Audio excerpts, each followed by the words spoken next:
बहूनि उदाहरणानि प्रदर्शितानि। तत्र च इदानीम् आक्षेपलभ्यः कर्ता आख्यातवाच्य भावना इति विचारः चलति। आचार्यान् अनुरुन्धे कृपया अनुगृह्णन्तु इति।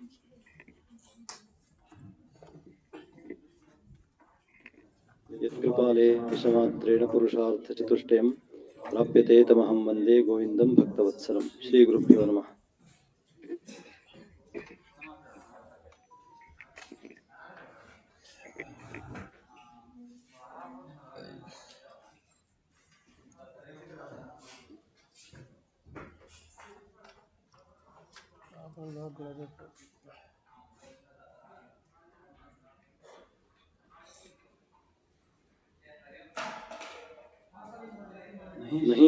नहि शाब्दमशाब्देन अन्वेति इति न्यायविरोधः प्रदर्शितः। इदानीं तस्य समाधानं सिद्धान्तरीत्या क्रियते। न च शाब्दी संख्या कथम अशाब्देन कर्त्रा अन्वेति इति वाच्यम्। संख्या शाब्दी, यदि आख्यातवाच्यः न स्यात् तर्हि सः शाब्दो वा अशाब्दः। आख्यातवाच्यः कर्ता यदि न स्यात् तर्हि सः शाब्दो वा अशाब्दः। अशाब्दः स्पष्टं खलु। आख्यातवाच्य किमस्ति? भावना अस्ति।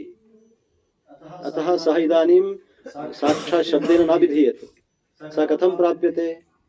आक्षेपात् लभ्यते। शब्देन इदानीं सः प्रतीयते वा? न प्रतीयते। शब्देन नोच्यते सः। शब्दः इत्युक्ते आख्यातेन किम् अभिधीयते? भावना विधीयते। तस्मात् आक्षेपः तेन उद्भावितः खलु। संख्या भवति शाब्दी, कर्ता भवति आक्षेपलभ्यः अशाब्दः। तस्मात् शाब्दी संख्या अशाब्दे कर्तरि कथम अन्वेति नहि शाब्दं शाब्देन अन्वेति इति न्यायविरोधः। तस्य इदानीं समाधानमुच्यते।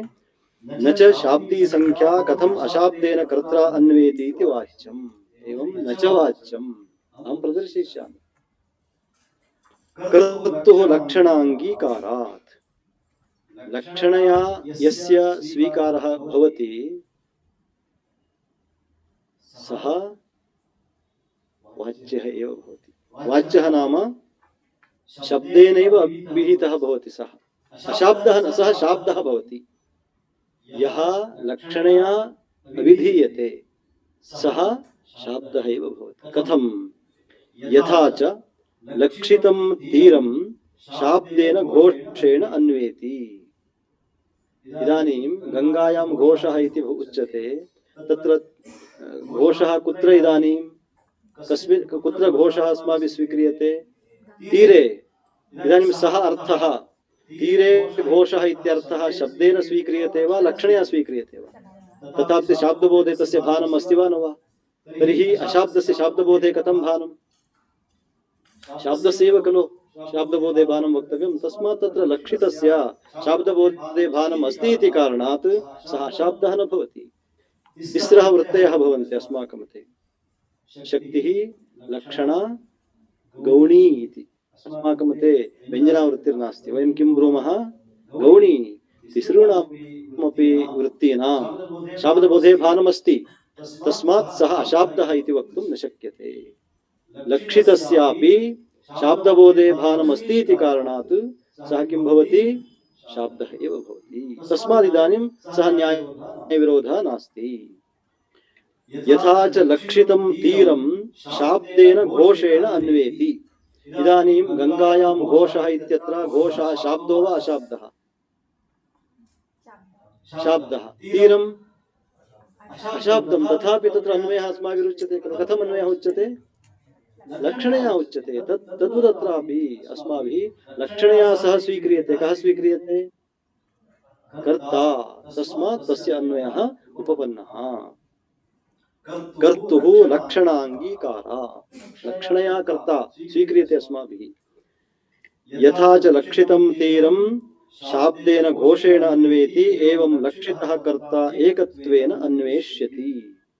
एकत्वेन अन्वेष्यति। अतः इदानीम् एकत्वं केन विहितं? प्रत्ययनैव इत्युक्ते संख्या इत्यर्थः। तस्मात् इदानीं संख्यायाः अन्वयः अत्र भवति वा न वा, सम्बन्धः भवति वा न वा? तर्हि इदानीं शाब्दी संख्या शाब्दे कर्तरि एव अन्यमेति न हि न्याय विरोधः। तस्मात् अयं विरोधोऽपि परिहृतः। अत एव देवदत्तः पचति इति सामानाधिकरण्यम् उपपद्यते कर्तुः लक्षणात्। इदानीं तेन सामानाधिकरण्यं नैव संगच्छते इति आक्षेपः उद्भावितः। इदानीं सामानाधिकरण्यमपि अस्ति। कीदृशं सामानाधिकरण्यं? मुख्यवृत्त्या सामानाधिकरण्यं नास्ति, लक्षणया सामानाधिकरण्यम् अस्ति। कुतः? लक्षितः खलु सः, न तु अविधया अभिहितः। लक्षितस्य तस्य सामानाधिकरण्यम् उपपद्यते एव, परन्तु मुख्यया वृत्त्या नास्ति, किन्तु लक्षणया।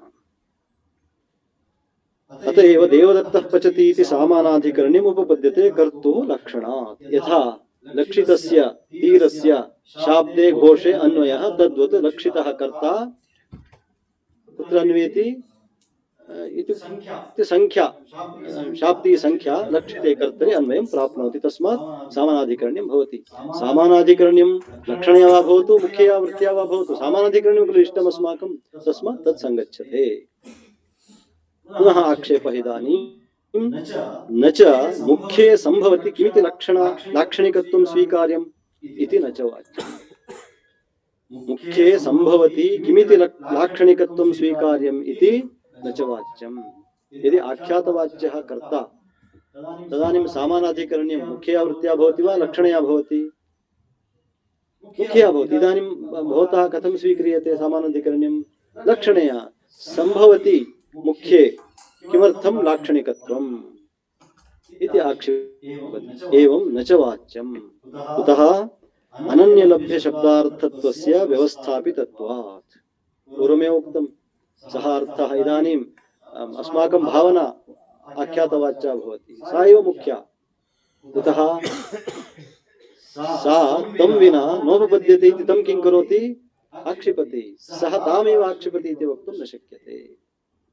अन्यथा सिंहो देवदत्तः इत्यपि सामानाधिकरण्यं मुख्यं स्यात्। यदि लक्षितस्य एव मुख्यत्वम् अङ्गीक्रियते तर्हि सिंहो देवदत्तः इत्यत्रापि सिंहः देवदत्तः इति पदद्वयमस्ति। अत्र मीमांसकरीत्या गौण्या सम्बन्धः स्वीक्रियते। स्वशक्य समान गुणजातीय गुणयोग निमित्तत्वम् इति गौण्याः लक्षणमुच्यते। सिंहे यादृशाः स्वभावाः भवन्ति तादृशाः स्वभावाः अस्मिन् भवन्ति। कस्मिन्? देवदत्ते। तस्मात् परन्तु इदानीं गुणः समानः अस्ति। अतः देवदत्तः इदानीं सिंहः, माणवकः सिंहः मुख्यया वृत्त्या वा लक्षणया? लक्षणया। तादृशः गुणः अत्र गौणी वस्तुतः, परन्तु अत्र लक्षणया इति स्वीकुर्मः। तादृशः धर्मः अस्मिन्नपि अस्ति इति कृत्वा तस्मात् अत्रापि मुख्यत्वं स्यात्, परन्तु मुख्यया वृत्त्या तथा नाङ्गीक्रियते। अतः किं वक्तव्यं? क्वचित् गौण्या वृत्त्यापि अर्थः अस्माभिः स्वीकर्तव्यः भवति। अस्माकं किम् इष्टम्? इदानीं सामानाधिकरण्यं सम्पादनीयं। सामानाधिकरण्यं उभयतापि भवति। अतः इदानीं तत्तु सिद्धं, तस्मात् क्लेशो नास्ति इति एकं समाधानं। द्वितीयं समाधानम् इदानीं ब्रूते, किञ्च आख्यातवाच्यः कर्ता इति वादिनोऽपि मते। कः सः? तन्मतेऽपि सामानाधिकरण्यं मुख्यया वृत्त्या नास्ति। महान् विचारः प्रस्तूयते सम्प्रति। वैयाकरणाः सन्ति खलु? किञ्च आख्यातवाच्यः कर्ता इति वादिनोऽपि मते देवदत्तः पचति इति सामानाधिकरण्यं न मुख्यम्। देवदत्तः पचति इति किञ्चित् वाक्यम्। पूर्वं तेन किमुक्तं? सामानाधिकरण्यं तत्र प्रदर्शितं खलु? कथं सामानाधिकरण्यं प्रदर्शितं? देवदत्तः इत्यत्र कर्ता बोध्यते, आख्यातवाच्यः कर्ता। अतः प्रथमान्तं पदं तस्मिन् अन्वेति अथवा तत्पदम् अस्मिन् अन्वेति। अतः द्वयोः सामानाधिकरण्यम् अस्ति। द्वयोः उभाभ्यामपि अर्थः समानः प्रतिपाद्यते। देवदत्तोऽपि कर्ता, आख्यातवाच्योऽपि कर्ता अस्ति खलु? सामानाधिकरण्यं नास्ति भवन्मतेऽपि। कथम्? तन्मते आख्यातवाच्यः कर्ता इति एव वदन्ति तन्मतेऽपि आख्यातेन तृतीयावन् निष्कृष्ट शक्तिमात्र रूप कर्तृकारकाविधानात्। पश्यन्तु अत्र वैयाकरणाः सन्ति खलु। सप्तमी पंचम्यौ कारकमध्ये इति किञ्चित् सूत्रं स्मर्यते खलु। कः अस्य अभिप्रायः, अस्य सूत्रस्य कः अभिप्रायः? उदाहरणमस्ति अद्य भुक्त्वा द्व्यहात् भोक्ता इति अस्ति खलु उदाहरणं। मया एतदर्थमेव अधीतम् इदानीम्। अद्य भुक्त्वा द्व्यहात् भोक्ता इति। अत्र कर्ता एको वा अनेके कर्तारः? एक एव कर्ता अस्ति खलु। अद्य भुक्त्वा द्व्यहात् भोक्ता स एव कर्ता। इदानीं कर्ता यदि भिन्नः भिन्नः स्यात् तर्हि कथं व्यापारः भवति? स एव कथम् इति वक्तुं शक्यते। अतः अस्माभिः उभयत्र विद्यमानम् एकं किञ्चित् तत्त्वं स्वीक्रियते। तत् किं? तत् किं? कर्तृत्वम्। अतः इदानीम् आख्यातवाच्यः कर्ता इति उच्यते, तत्र कर्ता नाङ्गीक्रियते। किं स्वीक्रियते? तत्र कर्तृत्वं स्वीक्रियते। कर्तृत्वं धर्मो वा धर्मी? धर्मः। धर्मः कुत्र तिष्ठति? धर्मिणि तिष्ठति। धर्मी कः? धर्मी कः? देवदत्तः पचति इत्यतः कर्तृत्वम् अस्ति। तस्मात् सामानाधिकरणं नास्ति। कर्तृत्वं भिन्नं, कर्ता भिन्नः। कर्तृत्वं धर्मः, कर्ता धर्मी। तस्मात् भवन्मतेऽपि तृतीयावन् निष्कृष्ट शक्तिमात्र रूप कर्तृकारका विधानात्। तत्र कर्तृत्वम् इति अभिधीयते। यथा करणत्वं, तत्र यत्र लिङ्गसंख्ययोरन्वयः भवति स एव कर्ता भवति। तृतीयादिषु तादृशान्वयः न भवति। तेषां साक्षात् कुत्र अन्वयः? क्रियायाम् अन्वयः। तस्मात् अयं क्लेशः त्वन्मतेऽपि अस्ति। तस्मात् मुख्यं सामानाधिकरण्यं भवन्मतेऽपि आख्यातवाच्यः कर्ता इति यः अङ्गीकरोति तन्मतेऽपि मुख्यं सामानाधिकरण्यं नास्ति। तत्रापि कीदृशं सामानाधिकरण्यं? लक्षणया स्वीकृतमेव सामानाधिकरण्यम् अस्ति। तत् सामानाधिकरण्यं मन्निकटेऽपि अस्ति। तस्मात् क्लेशो नास्ति। कुत्र? अस्माकं किमस्ति इदानीं देवदत्तः पचति इति वाक्यं सामानाधिकरण्यं कथं तेन प्रतिपादितम्? आख्यातवाच्यः कर्ता इति यदि स्वीक्रियते तदानीं प्रथमान्तं पदम् एवं कर्तृवाचकं पदं द्वयोर्मध्ये सामानाधिकरण्यं सिद्ध्यति। इदानीम् आख्यातवाच्यः कर्ता यदि उच्यते तत्र कर्ता न भवति, कर्तृत्वं स्वीक्रियते। देवदत्तस्तु कर्ता एव खलु। प्रथमान्तं पदं यत् श्रूयते स एव कर्ता। इदानीं तयोर्मध्ये सामानाधिकरण्यं वक्तव्यं चेत् कीदृशं सामानाधिकरण्यं वक्तव्यं? देवदत्त कर्तृत्वम् अनयोर्मध्ये। कर्तृत्वं किन्निष्ठं? कर्तरि विद्यमानः सः धर्मः। अतः इदानीं द्वयोर्मध्ये सामानाधिकरण्यं मुख्यतः नास्ति खलु इदानीं। यतोहि एकत्र कर्ता बोध्यते, अपरत्र कर्तृत्वं बोध्यते। एकः धर्मः, एकः धर्मी। तस्मात् धर्मः धर्मिणि तिष्ठति। तस्य आधारः भवति सः। कः? देवदत्तः कर्तृत्वस्य आधारः भवति, न तु कर्ता भवति। कर्तृत्वं भिन्नं, कर्ता भिन्नः। तस्मात् किं जातम् इदानीं? सामानाधिकरण्यं भवन्मतेऽपि मुख्यया वृत्त्या नास्ति। अतः तृतीयावन् निष्कृष्ट शक्तिमात्ररूप कर्तृकारका विधानात् शक्तिमद्द्रव्यस्य आकृत्यधिकरणन्यायेन अनभिधानात् देवदत्तशब्देन च द्रव्यमात्राभिधानात्। अतः देवदत्तः इति द्रव्यमात्राभिधानम्। द्रव्य नाम आश्रयः इत्यर्थः। कस्य आश्रयः? धर्मस्य आश्रयः इत्यर्थः। तस्मात् भवतां मतेऽपि किं न सिद्ध्यति? मुख्यं सामानाधिकरण्यं न सिद्ध्यति इति कारणात् मन्मते यादृशं सामानाधिकरण्यं स्वीकृतम्।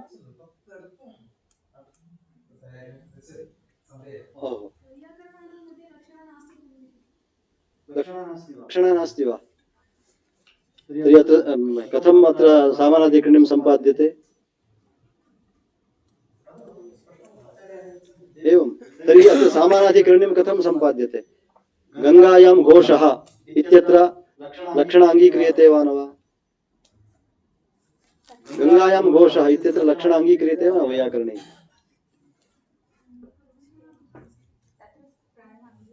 प्रायः इति न, सर्वैरपि तत्र अङ्गीक्रियते एव। नो चेत् व्यवहार एतत् किम् अत्र अन्वयः वक्तुमेव न शक्यते। अतः किं वैयाकरणे लक्षणानि अङ्गीक्रियते वा? भवतु तत्र लक्षणस्वीकारे बीजद्वयं खलु, तात्पर्यानुपत्तिर्वा भवतु अन्वयानुपत्तिर्भवतु, लक्षणा तु स्वीक्रियते एव खलु। अस्माभिः तात्पर्यानुपत्त्या एव स्वीक्रियताम् इति नोच्यते, अन्वयानुपत्तिरपि अस्ति खलु।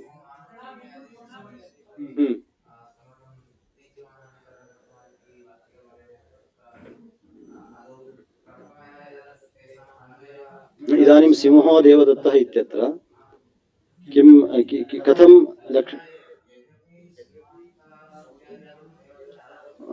सत्यं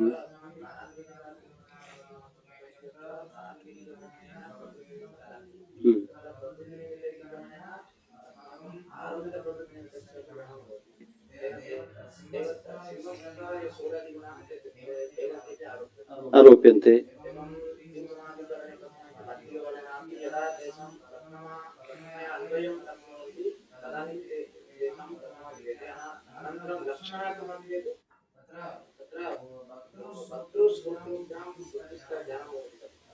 तादृशं किञ्चित् स्वीक्रियते एव खलु।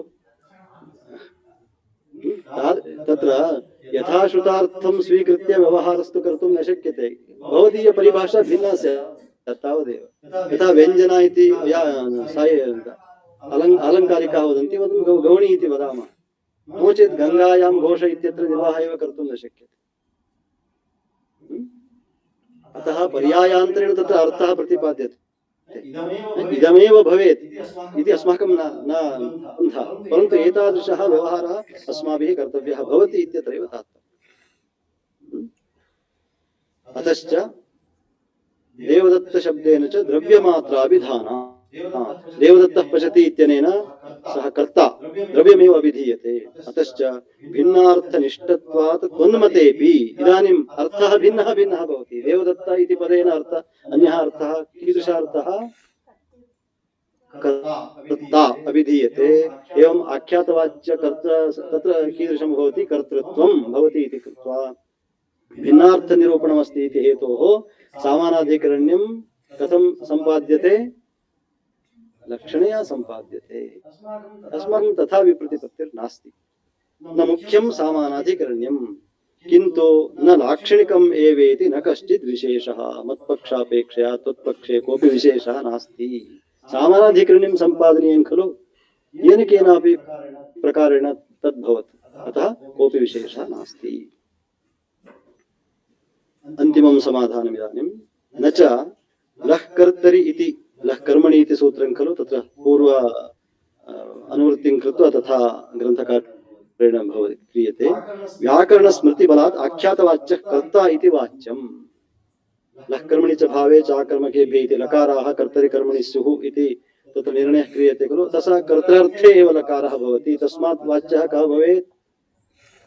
कर्ता एव भवेत्। इत्यत्र किं प्रमाणं?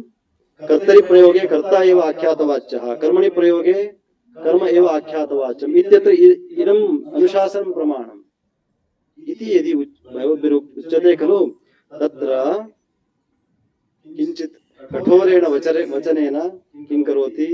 प्रहारं करोति मीमांसकः। अत्र न हि वाच्यवाचकभावः व्याकरणस्मृत्यधीनः। कस्य शब्दस्य कः अर्थः इति व्याकरणेन एव वक्तव्यम्। केन वक्तव्यम्? रूढ्या एव सिद्धमस्ति। कस्य शब्दस्य कः अर्थः? अस्य शब्दस्य अस्मात् पदात् अयमर्थो बोद्धव्यः इति संकेतः, ईश्वरसंकेतः इति नैयायिकाः वदन्ति। वयं तु तदपि नाङ्गीकुर्मः। अयं व्यवहारः अनादिर्वर्तते। अस्य शब्दस्य अयमर्थः इति कथं ज्ञायते अस्माभिः? धाता यथा पूर्वम् अकल्पयत्। अतः गतकल्पीयं स्मृत्वा उपदिशति इति स्वीकारः अस्माभिः क्रियते। तस्मात् अस्य शब्दस्य अयमर्थः इति कः नोपदिशेत् तथा नास्ति। इतोपि यथा व्याकरणमाश्रित्य अस्माभिः एवं वाच्यवाचकभावः स्वीक्रियते। व्याकरणमाश्रित्य रूढिं परित्यज्य घटशब्दस्य को अर्थः? कः धातुः?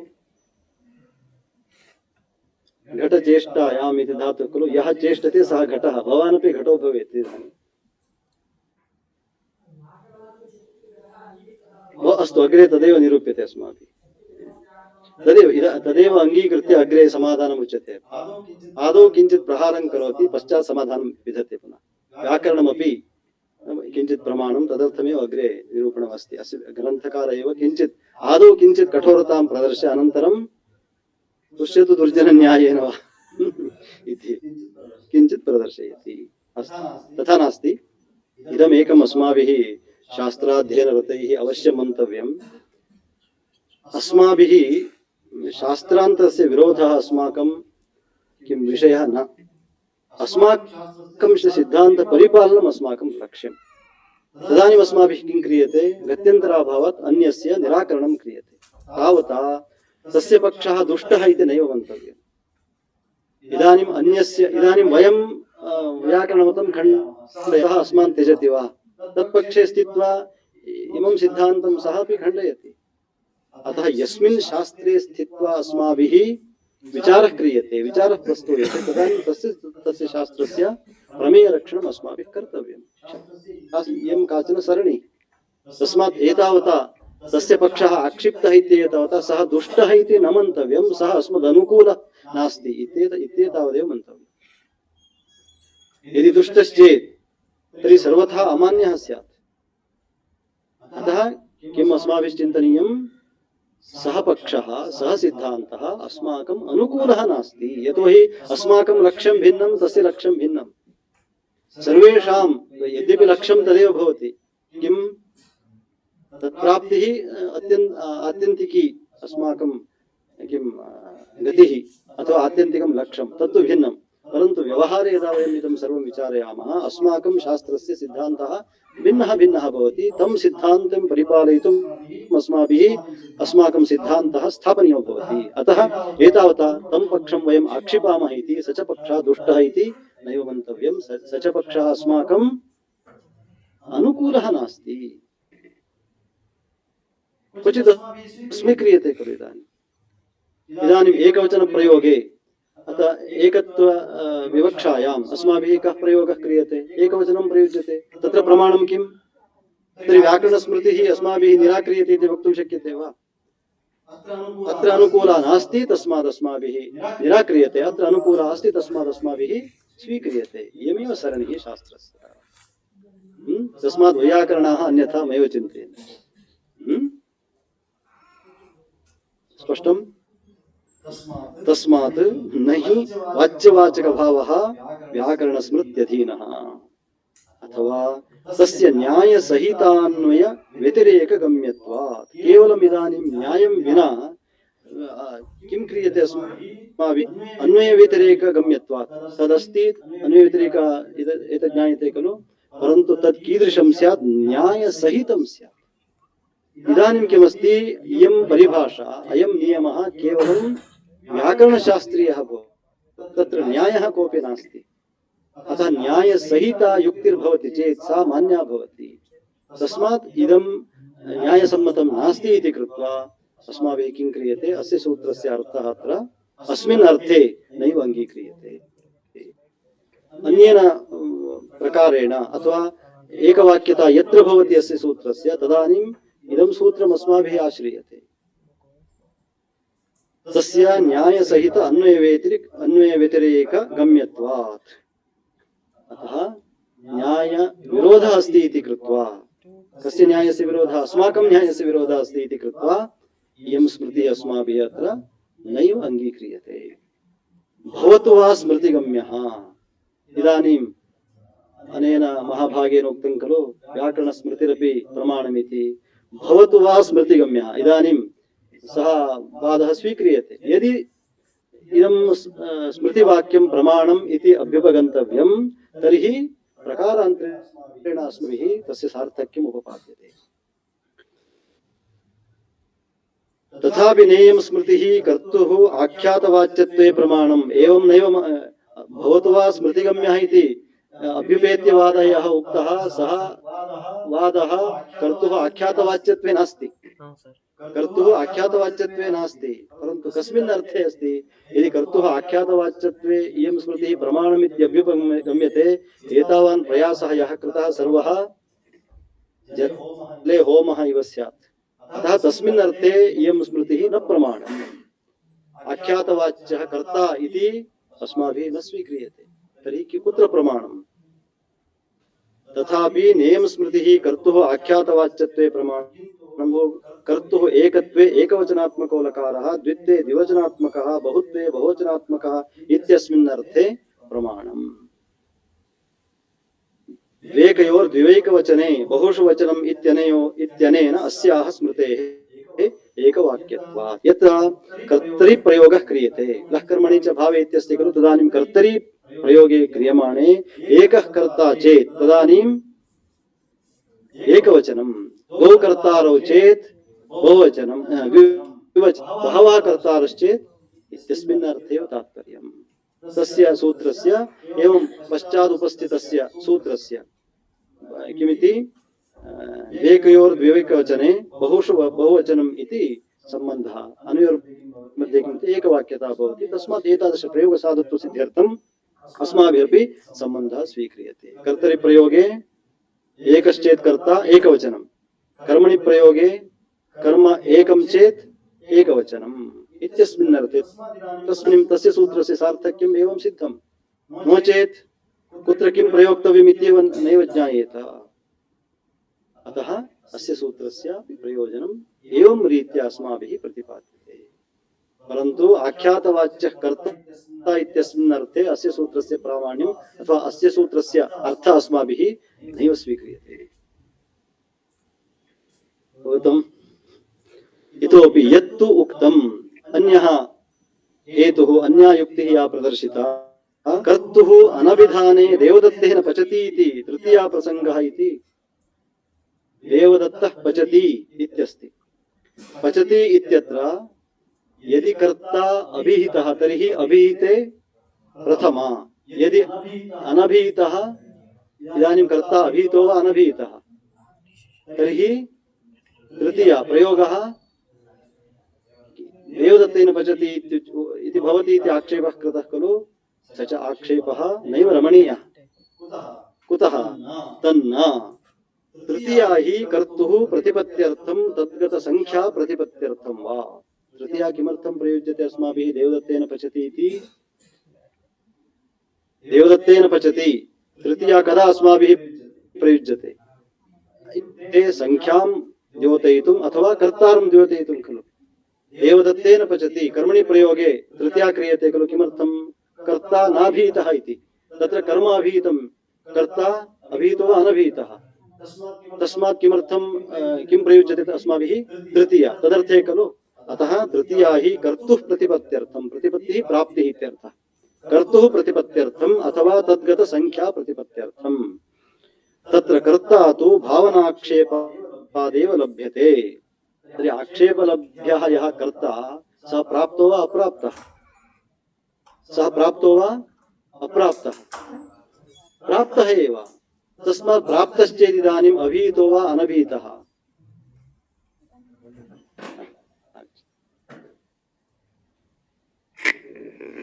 आचार्येभ्यः पङ्कजकुमार व्यासमहोदय अत्र कार्यशालायाम् अस्याः कक्ष्यायाः अध्यक्षं वोढुं प्रार्थितवन्तः वयं। पुनः समागताः महाव्याकरणाः। अस्माभिः एतावत्पर्यन्तं तदर्थमेव प्रातः अहम् आहूतवान्, यतः व्याकरणविषये विचारः भवति, अतः अवश्यं भवद्भिः अत्र आगन्तव्यम्। आरम्भे एव अहम् आगमिष्यामि इत्युक्तवन्तः, अतः प्रतीक्षिताः। धन्यवादाः। कृपया वयम् अन्तिमांशे इदानीं स्मः व्याकरणस्य।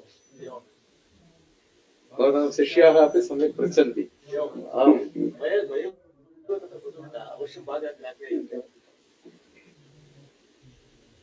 तृतीया किमर्थं कर्तुः प्रतिपत्त्यर्थं तद्गत संख्या प्रतिपत्त्यर्थं वा। इदानीं कर्ता लब्धो वा अलब्धः, कर्तृलाभः अस्ति वा न वा। आक्षेपादेव लब्धः खलु कर्ता, तर्हि इदानीं सः प्राप्तो वा अप्राप्तः, तर्हि प्राप्तश्चेत् का विभक्तिर्भवति, प्रथमा एव भवति।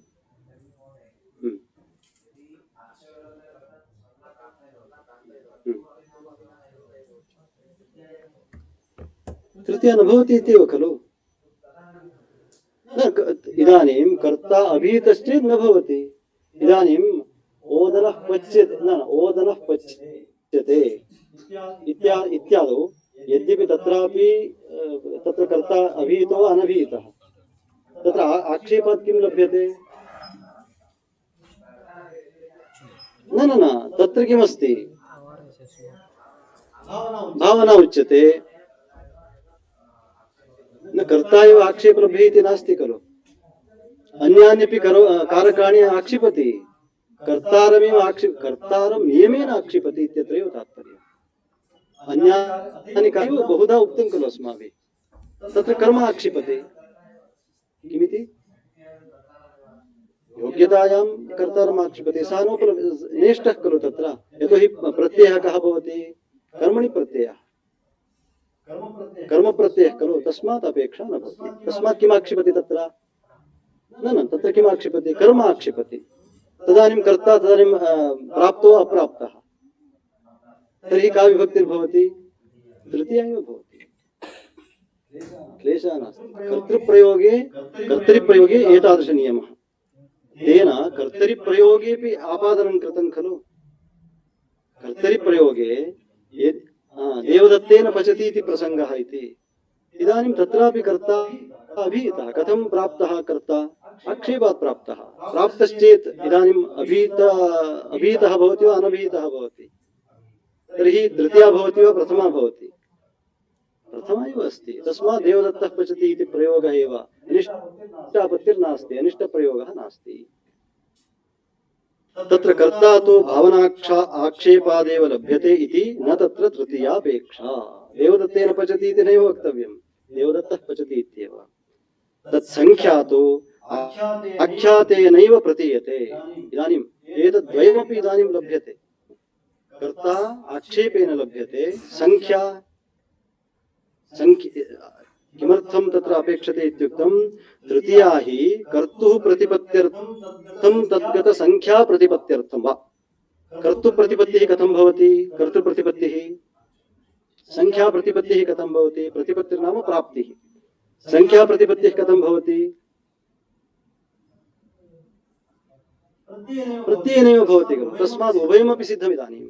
तस्मात् तदर्थम् अन्यत्र अनुधावनं नैव कर्तव्यमस्ति।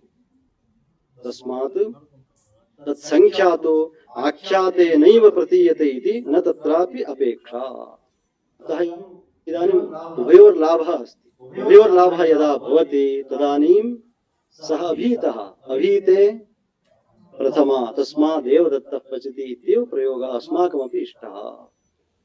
यथाहुः संख्यायां कारकेवाधीः विभक्त्या हि प्रवर्तते, उभयं चात्र तत्सिद्धं भावनातिं विभक्तितः। भावनया तिं विभक्त्या भावना खलु विधीयते, भावनया एतद् उभयमपि इदानीं सिद्ध्यति। इत्युक्ते प्रत्ययेन, प्रत्ययार्थः त्रयः अस्माभिः दृष्टः, शाब्दी भावना, अर्थी भावना, संख्या इति। इदानीम् अर्थी भावना तम् आक्षिपति, कम् आक्षिपति, आक्षिपति। संख्या तु साक्षात् लभ्यते इति कृत्वा पुनः तस्य कर्तुः प्रतिपत्तिरस्ति इति कारणात् तस्य अनभीतत्वं नास्ति, सः अभीतः, अभीते प्रथमा एव भवति। तस्मात् नायं दोषः। यत्र तु न आख्यातेन तद्गत संख्या उच्यते तत्र भवत्येव तृतीया। यदि नोच्यते तर्हि तृतीया एव भवति। तत्र भवतां पक्षं वयमपि अनुसरामः, अङ्गीकुर्मः। यथा देवदत्तेन ओदनः पच्यते इति। तस्मात् न कर्तुः अनविधाने किंचित् दूषणम् इत्यलमस्ति विस्तरेण। तस्मात् आख्यातवाच्यः कर्ता आख्यातवाच्या भावना आक्षेपलभ्यः कर्ता इत्यस्मिन् पक्षे न किंचित् दूषणमस्ति। भवता ये दोषाः ये च आक्षेपाः प्रदत्ताः सप्ताक्षेपाः तान् सप्ताक्षेपानपि वयं परिहृतवन्तः। तस्मात् दूषणं किंचित् नास्ति। तस्मात् आख्यातवाच्या भावना आक्षेपलभ्यः कर्ता इति पक्षः अभ्युपगन्तव्यः।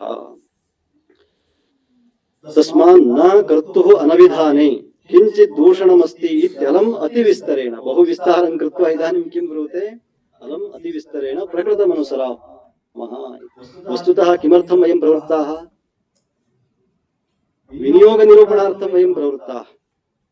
तत्र विधेः श्रुतेः त्रैविध्यं विभक्तिरूपा समानाभिधानरूपा एकपदरूपा तत्र विनियोगं प्रदर्शयितुं खलु वयं प्रवृत्ताः। इदानीं बहुत्र किं भ्रमणं कृत्वा इदानीं किं ब्रूते ग्रन्थकारः?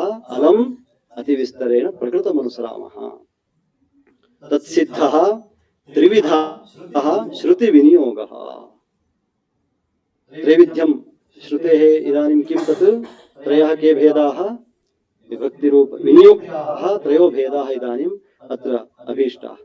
विनियोगत्रयाः त्रयो भेदाः विभक्तिरूपा श्रुतिः समानाभिधाना श्रुतिः एकपदा श्रुतिः। अतः तत्सिद्धः त्रिविधः श्रुतिविनियोगः। श्रुतेः लिंगादितः प्राबल्यनिरूपणम्। इदानीं षट्प्रमाणानि अस्माभिः परिकीर्तितानि आदौ। विनियोगविधेः सहकारीभूतानि षट्प्रमाणानि श्रुतिलिङ्गवाक्यप्रकरण स्थानसमाख्यारूपाणि इति। इदानीं श्रुतिः एतावता निरूपिता। इतः परं द्वितीयं प्रमाणम् अस्माभिः निरूपणीयं। ततः प्राक् किं क्रियते? प्राबल्यदौर्बल्यविचारः प्रस्तूयते। तर्हि श्रुतिः लिङ्गादिभ्यः प्रबला। वस्तुतः लिङ्गज्ञानं भवति चेत् लिङ्गलक्षणं तस्य उदाहरणम् एतत् ज्ञायते चेत् पश्चात् बलाबलविचारः युज्यते वस्तुतः। परन्तु अभ्युपेत्य वादः पूर्वमेव भवद्भिः लिङ्गं ज्ञातम् इति मत्वा किं क्रियते? लिङ्गादिभ्यः श्रुतेः प्राबल्यं निरूप्यते। वस्तुतः अस्मिन् शास्त्रे बाधः द्विविधः, प्राप्तबाधः अप्राप्तबाधः इति। एकः अध्यायः तदर्थमेव वर्तते, दशमाध्यायः प्राप्तबाधनिरूपणपरः। तृतीयाध्यायः अयं तार्तीयः बाधः अप्राप्तबाधः इति कथ्यते। तस्य विवेकः पश्चात् क्रियताम्। श्रुतेः लिङ्गादितः प्राबल्यनिरूपणम्। अस्माभिः दृष्टं खलु श्रुतिः लिङ्गापेक्षया प्रबला इति। यद्यपि अस्माभिः स्वरूपतः दृष्टं, परन्तु इदानीं ग्रन्थ अध्ययनरीत्या ग्रन्थरीत्या श्रुतेः प्राबल्यं परिशीलयामः। सेयं श्रुतिः लिङ्गादिभ्यः प्रबलं प्रमाणं लिङ्गादिषु न हि लिङ्गादिषु हि न प्रत्यक्षो विनियोजकः शब्दोऽस्ति किन्तु कल्प्यः। अत्रैव दृष्टम् अस्माभिः। श्रुतिः लिङ्गापेक्षया कुतः प्रबला? श्रुतिः श्रुते लक्षणम् इदानीं स्मर्यताम्। तन्नास्ति, साक्षात् विनियोजकः शब्दः तत्र श्रूयते। कुत्र? अतएव सा श्रुतिः इति कथ्यते। श्रुतिर्नाम वाचकः शब्दः। कीदृशस्य वाचकस्य शब्दत्वम् इदानीम् उच्यते?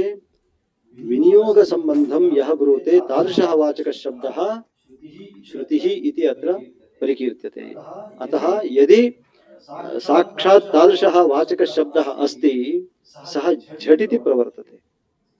कल्प्यः तादृशः शब्दः यदि अस्माभिः स्वीकर्तव्यः, तदानीं सः विलम्बेन उपस्थितो भवति। अतः विलम्बस्य प्राथम्यं वा साक्षात् श्रुतस्य प्राथम्यं वा? प्राबल्यं कस्य? साक्षात् श्रुतेः। अतएव इदमेव विनिगमकं लिङ्गापेक्षया श्रुतेः प्राबल्यनिरूपणे। सेयं श्रुतिः लिङ्गादिभ्यः प्रबलं प्रमाणम् लिङ्गादिषु हि न प्रत्यक्षो विनियोजकः शब्दः अस्ति किन्तु कल्प्यः। कुत्र दृष्टम् अस्माभिः? इदं पुनः तदेव उदाहरणम् इतः परं निरूप्यते। ऐन्द्रिया गार्हपत्यम् उपतिष्ठते इति वाक्यं स्वीकृत्य खलु अस्माभिः विचारः कृतः। इदानीं पुनः स्मारयति सः ग्रन्थकारः। कथं लिंगादिषु हि न प्रत्यक्षः विनियोजकः शब्दोऽस्ति किन्तु कल्प्यः। इदानीं श्रुतेः प्राबल्ये हेतुं दर्शयति।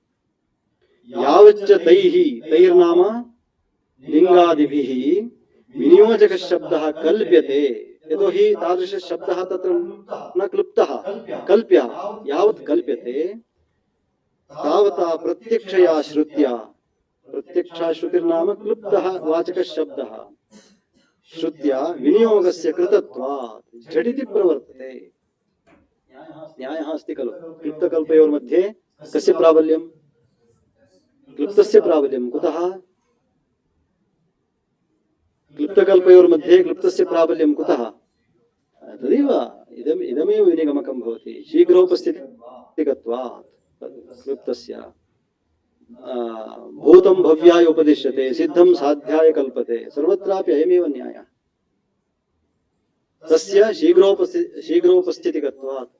अपि च योगाद्रूढिर्बलीयसी इत्यत्रापि अयमेव हेतुः। इदमेव कारणं तत्र रूढेः प्राबल्यस्वीकारे। विनियोगस्य कृतत्वात् तेषां कल्पकत्वशक्तिः विहन्यते। यावत् तैः कल्पना क्रियते, कल्पनां कृत्वा विनियोगः उच्यते, तावता क्लुप्तेन विनियोगः उक्तो भवति इति कृत्वा अपेक्षा न भवति। यावत् आकांक्षायाः पूर्तिर्न भवति तावत्पर्यन्तं प्रतीक्षते।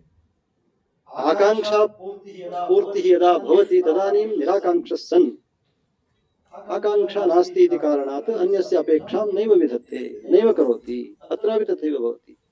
श्रुत्या किं भवति? विनियोगः झटिति भवति। तस्मात् यावत् कल्पनं कृत्वा विनियोगः वक्तव्यः ततः पूर्वमेव विनियोगः उच्यते इति कृत्वा अनन्तरं क्लुप्तस्य कल्पितस्यापि प्रयोजनं नास्ति। प्रयोजनाभावात् कल्पनं व्यर्थं भवति। न कुर्यात् निष्फलं कर्म इति शास्त्रम्। तस्मात् श्रुतेः प्राबल्यम्। श्रुतेः तस्मादेव प्राबल्यं। कस्यापेक्षया? लिंगादिभ्यः। लिंगापेक्षया श्रुतेः प्राबल्यम्। श्रुतिः सर्वप्रमाणेभ्यः प्रबला भवति। अत्र तु केवलं किं प्रदर्शितं?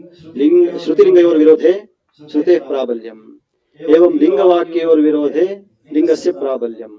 वाक्यप्रकरणयोर्विरोधे उक्तेषु श्रुतेः सर्वैः प्रमाणैः प्राबल्यं प्रदर्श्यते। श्रुतिलिंगयोर्विरोधः, श्रुतिवाक्ययोर्विरोधः, श्रुतिप्रकरणयोर्विरोधः, एवं श्रुतिस्थानयोर्विरोधः, एवं श्रुतिसमाख्ययोर्विरोधः, अनन्तरं लिंगवाक्ययोर्विरोधः, लिंगप्रकरणयोर्विरोधः।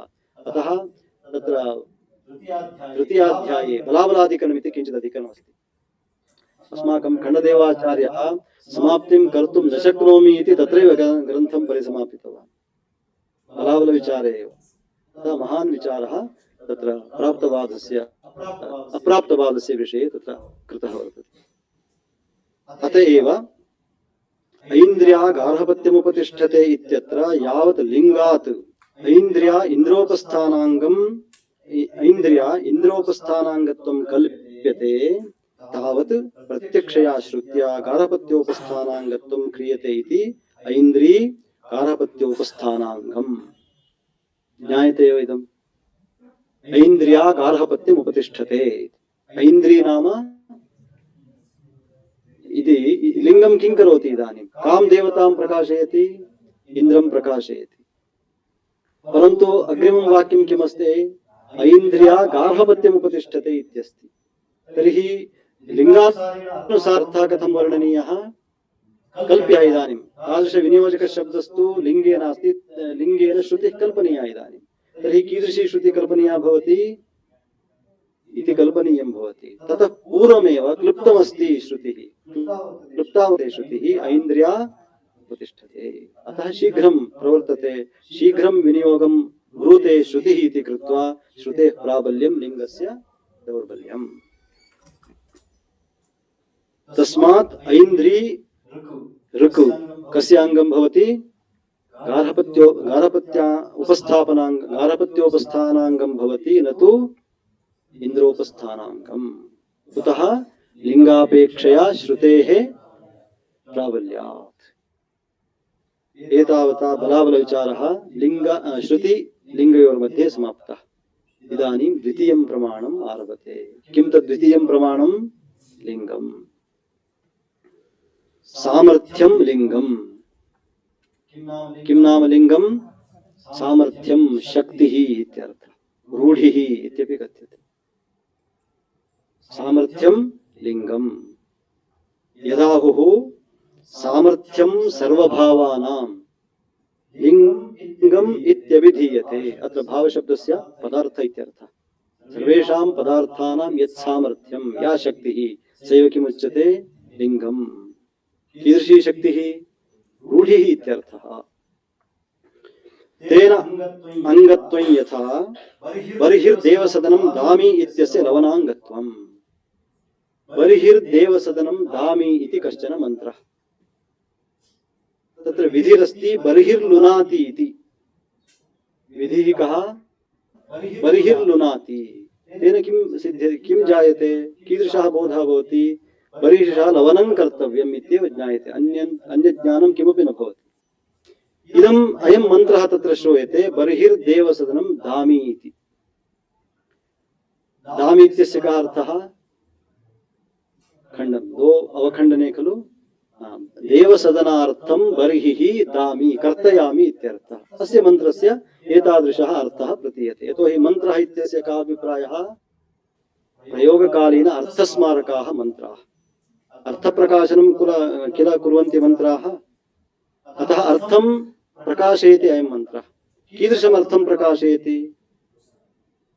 कीदृशम्? इदानीं बर्हिः देवसदनार्थं बर्हिषः लवनं कर्तव्यम् इत्येव अत्र प्रतीयते। तत्र अयं मन्त्रः इदानीं लवनाङ्गं भवति। अस्य मन्त्रस्य लवनाङ्गत्वं। स हि लवनं प्रकाशयितुं समर्थः। सः मन्त्रः लवनं छेदनं प्रकाशयितुं समर्थः। तच्च इदमेव अयमेव लिंगेन सिद्धः अर्थः। कीदृशः अर्थः सिद्धः? अत्र श्रुतिः नास्ति खलु। वाचकशब्दः तादृशः नास्ति। अङ्गप्रधानसम्बन्धयोः अङ्गाङ्गीभावनिरूपणार्थं तादृशः विनियोजकः कश्चन शब्दः नास्ति अस्माभिः। अतः सः शब्दः कल्पनीयः। इदानीं कीदृशः शब्दः कल्पनीयः? अनेन मन्त्रेण बर्हिषः लवनं कुर्यात् इत्यर्थः कल्पनीयः। यतोहि बर्हिर्लुनात् इति शास्त्रान्तरमस्ति। अयं मन्त्रः अपि अस्ति। तर्हि अस्य मन्त्रस्य कुशलवनाङ्गत्वं, बर्हिषः लवनाङ्गत्वं कथं सिद्ध्यति? अस्य मन्त्रस्य अर्थस्य परिशीलनेनैव सः अर्थः लभ्यते। अतः अत्र अयं मन्त्रः बर्हिर्लवनाङ्गम् इति लिंगेन अवगम्यते। अतः अनेन मन्त्रेण बर्हिर्लवनं भावयेदित्यर्थः, कुर्यादित्यर्थः। अस्य मन्त्रस्य कुत्र विनियोगः?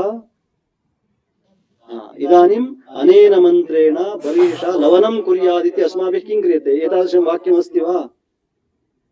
कल्पितमस्माभिः। कुतः? तादृशस्य वाचकशब्दस्य अभावात् तस्य अङ्गाङ्गीभावः दर्शनीयः इति कारणात् अस्माभिः तादृशः अर्थः विनियोजकशब्दः कल्पितः। अनेन मन्त्रेण इदं कुर्यात्। अतः अस्य मन्त्रः कस्य अङ्गं भवति? इदानीं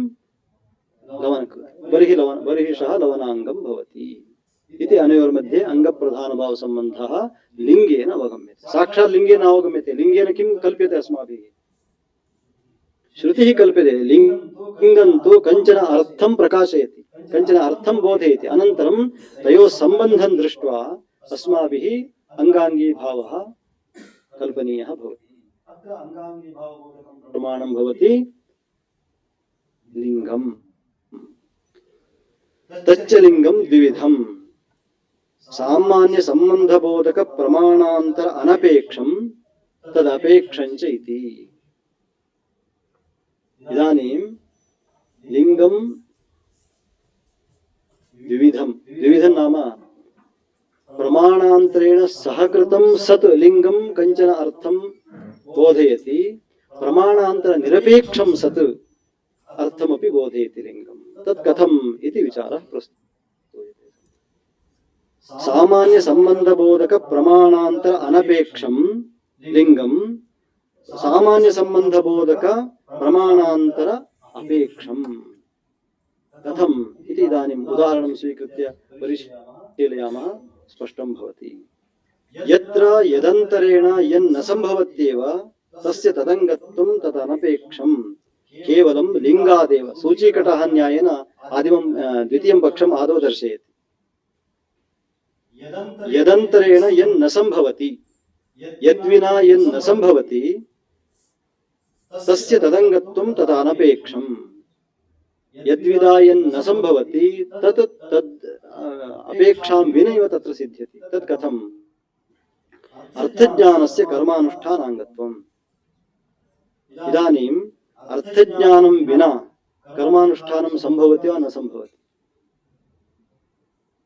अर्थज्ञानं विना इदानीं शब्दः अस्माभिः उच्चार्यते, तस्य शब्दस्य अर्थः यदि अस्माभिः न ज्ञायते तर्हि कीदृशः प्रयोगः कर्तव्यः इति अस्माभिः ज्ञातुं शक्यते वा?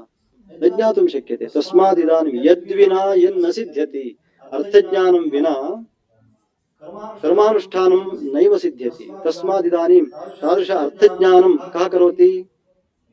लिंगं करोति। तस्मात् प्रमाणान्तर अपेक्षं वा निरपेक्षं लिंगम्? इदानीं प्रमाणान्तरं विना तत् करोति वा साक्षात् करोति?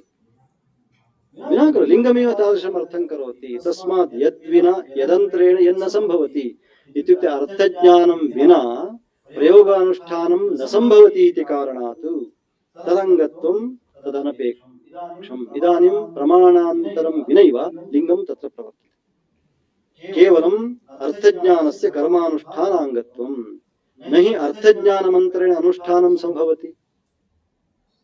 अर्थज्ञानं विना अनुष्ठानं संभवति वा? इदानीम् आचमनं कुर्यात् इति किञ्चित् वाक्यम्। इदं वाक्यं श्रुतम्, अस्य वाक्यस्य कः अर्थः इति न ज्ञायते, तर्हि सः आचमने प्रवृत्तो भवति वा? यदि अस्य वाक्यस्य अर्थज्ञानं तस्य भवति तर्हि सः तत्र प्रवृत्तो भवति। अतः प्रयोगानुष्ठानं प्रति कारणं किं भवति? अर्थज्ञानम्। यद्विना यन्न संभवति तादृशम् अनपेक्षं भवति लिंगम् इत्यर्थः। यदन्तरेण यत् संभवति तस्य तदर्थत्वं तदपेक्षम् इत्यर्थः। यदन्तरेण यत् संभवति यद्विना यत् संभवति तस्य तदर्थत्वं तदपेक्षम् इत्यर्थः। वस्तुतः लोके यद्विना यद्भवति तदानीम् अनपेक्षं वा अपेक्षम्? यद्विना न संभवति तदानीम् अपेक्षमेव भवति। तत्र अन्यथा अस्ति। अन्यथा नाम अत्र व्यवस्था एवमस्ति। यथा उक्तस्य मन्त्रस्य लवनाङ्गत्वम्। अयं मन्त्रः पठितः खलु? अयं मन्त्रः कस्मिन् प्रकरणे वर्तते? बर्हिर्देवस्तनं दामि इति कस्मिन् प्रकरणे? दर्शपूर्णमासप्रकरणे अस्ति। अतः प्रकरणम् आश्रित्य लिंगं प्रवर्तते। प्रकरणज्ञानं यदि न स्यात् तर्हि अस्य मन्त्रस्य कुत्र विनियोगः इति वक्तुमेव न शक्यते। लवनं हि मन्त्रं विनापि उपायान्तरेण स्मृत्वा कर्तुं शक्यम्। इदानीं मन्त्रः अस्ति चेदेव लवनं, मन्त्रः नास्ति चेत् न लवनम् इत्यस्ति वा? मन्त्रं ज्ञात्वापि कश्चन करोति, मन्त्रम् अज्ञात्वापि करोति। अतः तत्र किं ज्ञानम् अपेक्षितमिति नास्ति। यथा प्रयोगज्ञानं कर्मानुष्ठानं प्रति अनिवार्यं, क्षम्यताम्, अर्थज्ञानं प्रयोगानुष्ठानं प्रति अनिवार्यं, तथा कुशलवनाङ्गं प्रति अयं मन्त्रः अनिवार्यं भवति वा न भवति? न भवति। मन्त्रं विनापि कुशः अस्माभिः बर्हि कर्तुं शक्यते। लवनं हि मन्त्रं विनापि उपायान्तरेण स्मृत्वा कर्तुं शक्यम्। अतः न मन्त्रः केवल मन्त्रः लवनस्वरूपार्थः सम्भवति।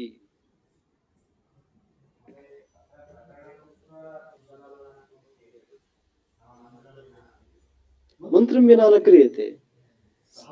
सः मन्त्रः कुत्र अस्ति इति अपेक्षा भवति खलु? प्रकरणे अतः किञ्चित् प्रकरणम् इदानीम् अपेक्षैव लिङ्गं प्रवर्तते। इदानीं बर्हिर्लवनं कुत्र कर्तव्यम्? बर्हिषः सम्पादनं कर्तव्यम्। इदानीं कुत्र अपेक्षा? इदं वाक्यं कुत्र अस्ति इति आदौ मन्तव्यम्। बर्हिर्देवसदनं दामि इति अयं मन्त्रः कुत्र पठितः? कस्मिन् प्रकरणे पठितः? दर्शपूर्णमास प्रकरणे पठितः खलु। तस्मात् प्रकरणम् आश्रित्यैव प्रवर्तते अयं मन्त्रः। मन्त्रं दृष्ट्वा अर्थः निश्चीयते अस्माभिः लिङ्गात्। तस्मात् प्रकरण सहकृतं भवति लिङ्गम् इति।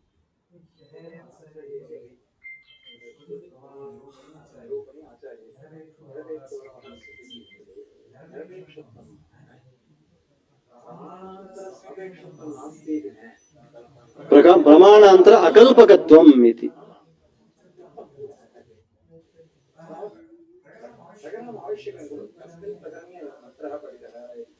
श्रुतिरपि प्रकरणम् आश्रित्यैव खलु विनियोगं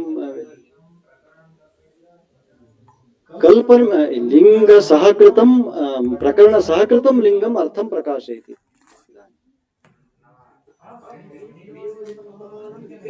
लिंगमेव परन्तु तत् तदानीं वाक्यमपि अपेक्षितं भवति। वाक्यं विना कथम् अस्ति? श्रुतिरपि वाक्यम् अपेक्षैव खलु। तर्हि इदानीम् ऐन्द्रिया गारपत्यमुपतिष्ठते। इदं किम्? इदं किम्? वाक्यं। तर्हि वाक्यं स्वीकृत्यैव खलु श्रुतिः विनियोगं करोति। भवितुमर्हति। अतः इदानीं प्रकरणं सहकारकं भवति। अस्मिन् प्रकरणे मन्त्रं विना कर्तुं न शक्यते। यदि प्रकरणात् बहिः क्रियते अस्माभिः तदानीं मन्त्रं विनापि कर्तुं शक्यते खलु। तर्हि मन्त्र पुरस्सरं कर्तव्यम् इत्यत्र विनिगमकं किम्? प्रकरणं। तस्मात् इदं लिङ्गं प्रकरण सहकृतम् अस्ति। तदेव उच्यते किं प्रमाणान्तर सापेक्षम् इत्यस्य इदम् उदाहरणम्।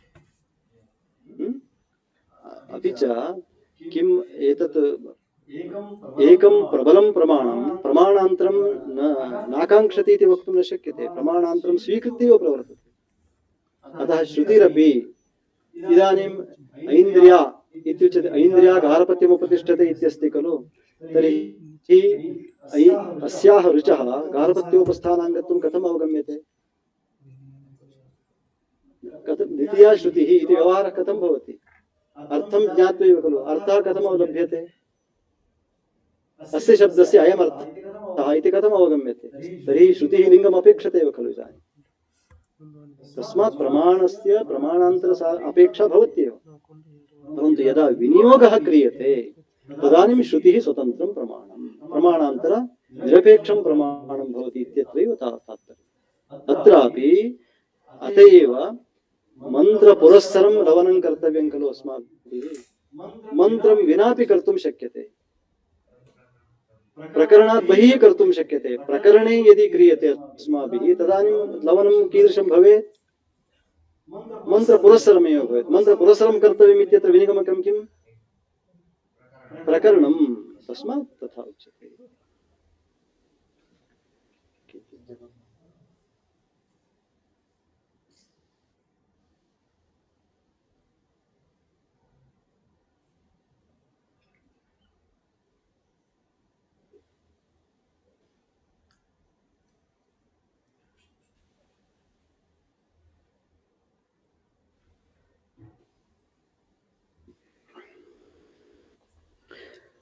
लवनं हि मन्त्रं विनापि उपायान्तरेण स्मृत्वा कर्तुं शक्यम्। अन्यः उपायः भवति खलु मन्त्रं विना। अतः न मन्त्रः लवनस्वरूपार्थः सम्भवति। लवनस्वरूपसिद्ध्यर्थम् अयं मन्त्रः न। किमर्थम् अयं मन्त्रः अस्माभिः व्रीहिः प्रोक्षति इत्यत्र इदमेव समाधानं दत्तम् अस्माभिः पूर्वार्थम्।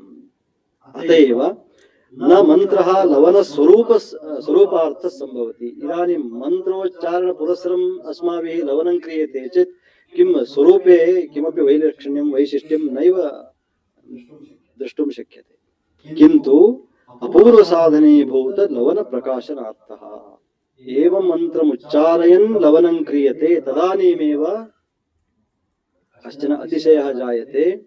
अतिशये जाते तद् बर्हिः अस्माभिरुपयुज्यते तर्हि तत्कर्म महापूर्वं जनयितुं क्षमम् इति सिद्ध्यति। तत्त्वञ्च न सामर्थ्यमात्रादवगम्यते। एवं केवलं सामर्थ्यात् न अवगम्यते। एतादृशं कथम् अवगम्यते? लवनप्रकाशनमात्रे सामर्थ्यात्। अयं मन्त्रः लवनं केवलं प्रकाशयति, परन्तु अपूर्वोत्पत्त्यर्थम् अयं मन्त्रः यदि अस्माभिरुच्चार्यते तत् किमपेक्षितं भवति? तदानीं तत् पुरस्सरम् अयं मन्त्रः उच्चार्यते, तदानीमेव अपूर्वं जायते इति कदा अवगम्यते? प्रकरणे एवं क्रियमाणे। तस्मात् प्रकरणसहकृतं लिङ्गम् एतादृशम् अर्थं प्रकाशयति, नो चेत् न इति अस्माभिः स्वीक्रियते। लवनं तु सिद्ध्यत्येव। लवन अस्य मन्त्रस्य तादृशं सामर्थ्यमस्ति, परन्तु एव मन्त्रमुच्चारयन् कुत्र? अस्मिन् प्रकरणे लवने क्रियमाणे तदानीमेव अपूर्वसिद्धिर्भवति इति एतादृश प्रमाणान्तरसहकृतलिङ्गादेव अवगम्यते, न तु केवलं साक्षात् लिङ्गात्। अतः अवश्यं प्रकरणादि सामान्य सम्बन्धबोधकं स्वीकार्यम्। अतः इदानीं लिङ्गं कीदृशं सम्बन्धबोधकं? कीदृशं सम्बन्धबोधकं? प्रकरणादि सामान्य सम्बन्धबोधकं स्वीकार्यम्। दर्शपूर्णमास प्रकरणे हि मन्त्रस्य पाठात् एवम् अवगम्यते, अनेन मन्त्रेण दर्शपूर्णमासा पूर्वसम्बन्धि किञ्चित् प्रकाश्यते इति। अतः प्रकरणात् किम् अवगम्यते? दर्शपूर्णमास प्रकरणे पठितत्वात् तस्य मन्त्रस्य तत्र लवने क्रियमाणे किञ्चित् अपूर्वसम्बन्धि किञ्चित् जायते इत्येव अवगम्यते। यदि प्रकरणात् बहिः क्रियते तदानीम् एतादृशं ज्ञानम् एतादृशार्थः नैव प्रतिपादयितुं शक्यते। अन्यथा प्रकरणपाठवैयर्थ्यप्रसङ्गात् एवं न क्रियते तर्हि प्रकरणे पठितस्य किं वा प्रयोजनम्? अतः प्रकरणे पठितस्य किञ्चित् प्रयोजनम् अस्ति इति कृत्वैव प्रकरणसहकृतलिङ्गात् एतादृशः अर्थः प्रकाश्यते, नो चेत् प्रकरणस्य वैयर्थ्यं स्यात्।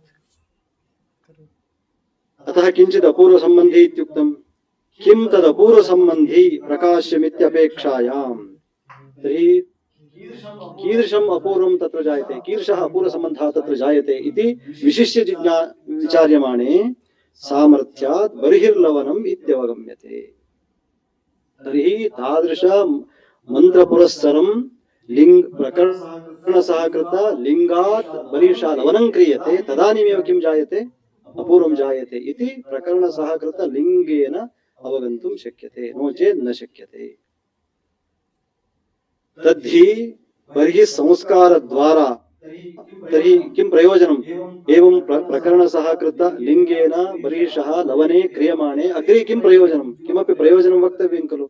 एतावान् प्रयासः कृतः, प्रयासस्य किञ्चित् फलं वक्तव्यं।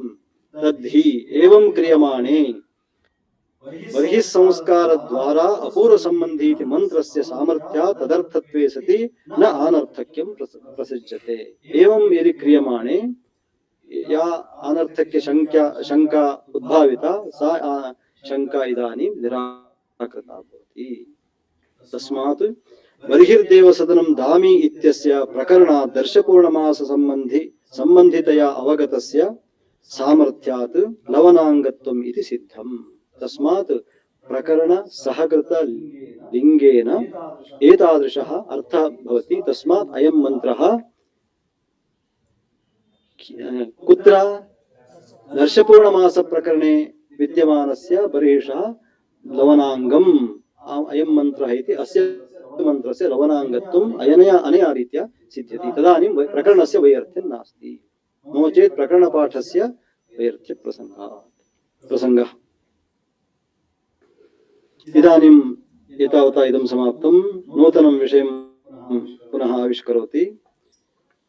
ऊषानुमन्त्रण मन्त्राणान्तु यागानुमन्त्रण समाख्यया याग सामान्य संबंधे अवगते सामर्थ्यात् ऊषयाग संबंधः अवगम्यते। इदानीम् एतावता केन प्रमाणेन सहकृतं भवति लिंगम प्रकरण प्रमाणेन क्वचित् समाख्या प्रमाणेनापि सहकृतं भवितुमर्हति लिंगम तर्हि समाख्या सहकृतस्य लिंगस्य प्राबल्यं वा प्रकरण सहकृतलिंगस्य प्राबल्यं वा इति विचारः क्रियते। लिंगं तु उभयत्राप्यस्ति परन्तु समाख्यापेक्षया किं प्रबलं प्रकरणं प्रबलं तस्मात् समाख्यया उपस्थापितस्य इदानीम् अर्थस्य निराकरणं क्रियते तदपेक्षया प्रकरणं प्रबलम् इति न्यायेन तादृशं किञ्चित् उदाहरणं स्वीकृत्य इदानीं समन्वयः क्रियते। तत्र पूषानुमन्त्रण मन्त्राणां तु पूषदेवताकः कश्चन यागः भवति। पूषदेवताकः यागः दर्शपूर्णमासप्रकरणे पूषदेवताकः यागः नास्ति। अत्र अग्निः देवता इन्द्रः देवता एवं तत्र दर्शे त्रयः यागाः पौर्णमास्यां त्रयः यागाः दर्शे अग्निः उभयत्र विद्यते अनन्तरम् उपांशेष्टव्यः विष्णुरूपांशेष्टव्यः अजामित्वा इति तत्र विष्णुआदीनां देवतात्वम् उक्तं तस्मात् पूषदेवता कुत्रापि न भवति परन्तु अयं मन्त्रः अस्मिन् प्रकरणे अस्ति। कस्मिन् प्रकरणे अस्ति दर्शपूर्णमासप्रकरणे। तर्हि समाख्यया सहकृतं लिङ्गम् इदानीं कीदृशमर्थं प्रतिपादयति इति किञ्चित् विचारः अस्ति। पूषानुमन्त्रणमन्त्राणां तु यागानुमन्त्रणसमाख्यया तत्र अनुमन्त्रलक्षणमस्ति मन्त्रमुच्चारयन्नेव मन्त्रार्थत्वेन संस्मरन् शेषिणं तन्मना भूत्वा स्यादेतद् अनुमन्त्रणम् इति अनुमन्त्रणस्य लक्षणम्।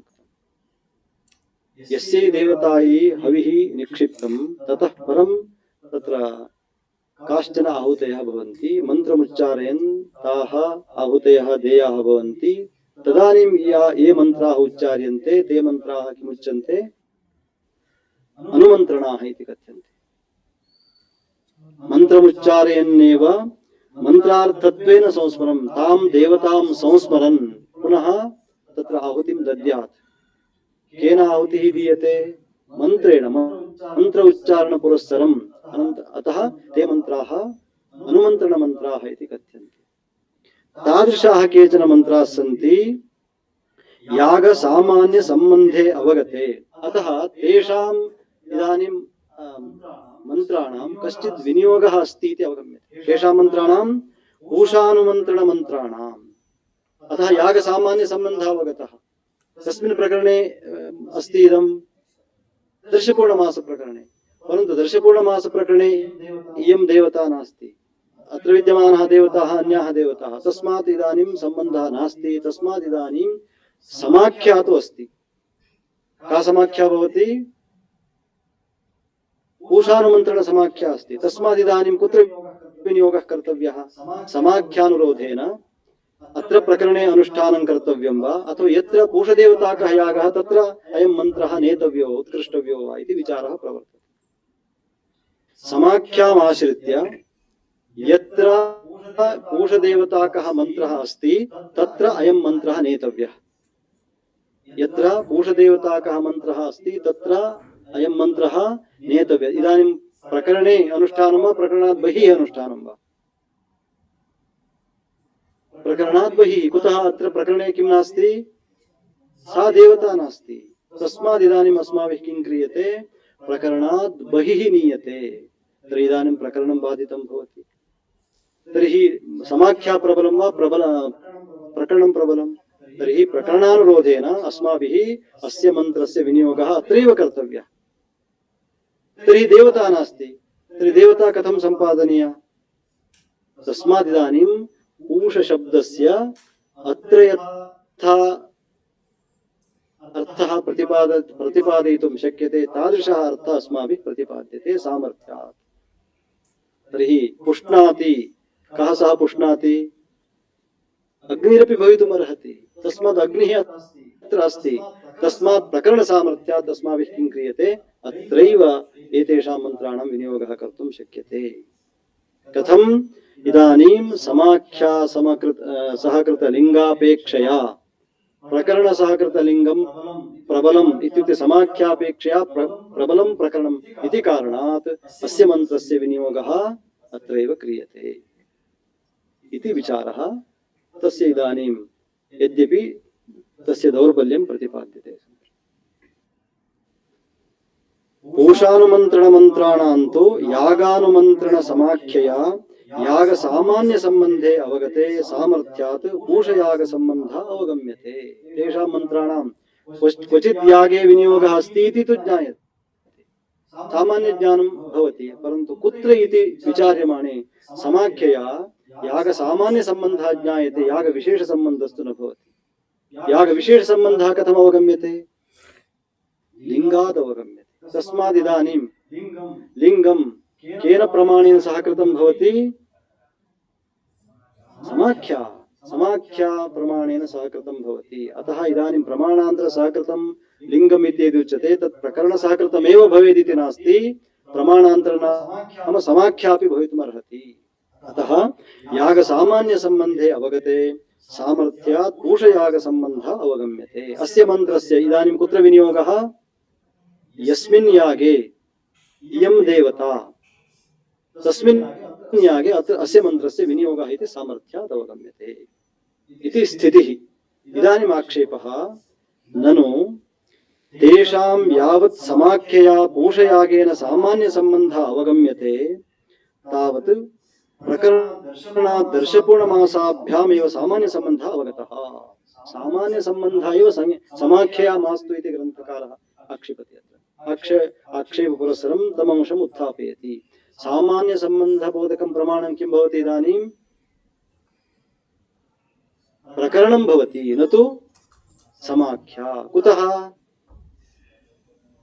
समाख्यापेक्षया प्रकरणस्य प्राबल्यात् तदेव उच्यते यावत् समाख्यया पूषयागेन सामान्य संबंधः अवगम्यते तावत् प्रकरणात् दर्शपूर्णमासाभ्यामेव सामान्य संबंधः अवगतः सामान्य संबंध एव प्रकरणात् अवगतः इदानीं न तु समाख्यया समाख्यातः तस्य